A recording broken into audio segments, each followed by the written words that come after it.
喺執行計劃嘅過程當中，學校係需要嚴格咁去遵守由優質教育基金所制定嘅人事管理以及採購相關指引。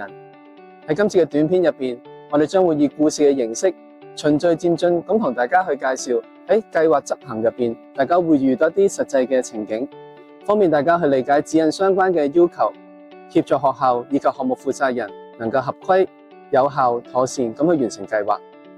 喺故事入邊，李校長同佢嘅團隊陳老師啱啱成功申請咗 QEF， 佢哋將會推行一個名為創意科技教室嘅創新計劃。透過呢個計劃，可以為佢哋嘅學生帶嚟一個創意科技嘅學習體驗。但係推行呢個計劃之前，佢哋必須要先了解相關指引嘅要求。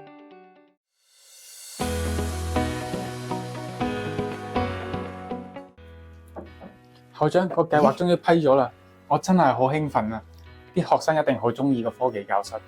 係啊，咁我都好期待啊！但係咧，呢啲基金咧有好多指引要跟嘅，我哋一定要小心去到處理，因為如果做錯咗咧，就會影響晒成個計劃嘅啦。咁我睇清楚個指引先啦，有咩唔明我再嚟問你。好啊。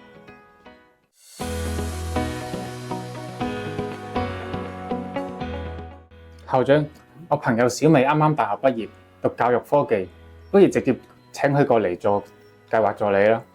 佢又信得過，做嘢又勤力，咁又唔使登廣告咁麻煩。但係陳老師咁樣做，我哋係唔得㗎。嚇，點解咧？嗱，你睇下呢一度基金指引寫得好清楚啦。所有嘅招聘都必須要公開公平，我哋係唔可以直接請任何人，就算係你朋友小美都唔得㗎。哦，一定要登廣告。冇錯啊，我哋要喺報紙或者網上刊登招聘廣告，清楚列明入職條件、工作範圍同埋申請截止嘅日期。而我哋收到所有嘅申請之後咧，就要成立一個招聘委員會，最少要有2個人一齊去面試同評分。哦，咁嚴㗎？係啊。我哋仲要妥善保存晒所有嘅申請記錄、評分表同埋最終決定嘅理據，咁先係公平，亦都可以避免任何爭議。哦，咁我聽日準備個招聘廣告啦。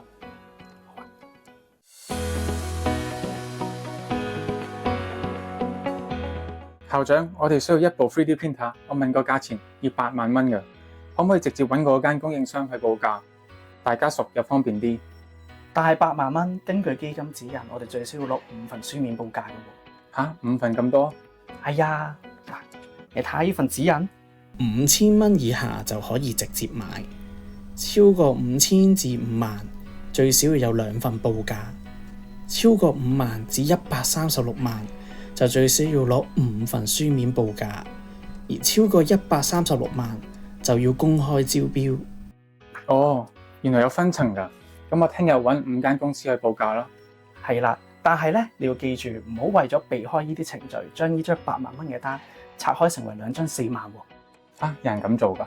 有㗎，但係指引已經明文禁止咗分拆採購呢個行為，一旦俾人發現，基金係會追究㗎。哦，我家人唔會咁樣做啦，我會跟要求去揾5間供應商去報價，揀最符合要求同經濟效益嗰間。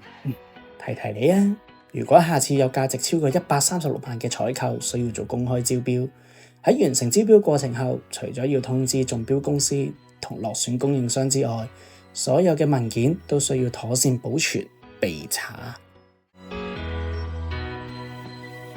李校長同埋陳老師詳細閱讀並且遵守優質教育基金人事管理及採購指引，避免咗招聘不公又或者採購違規呢啲情況。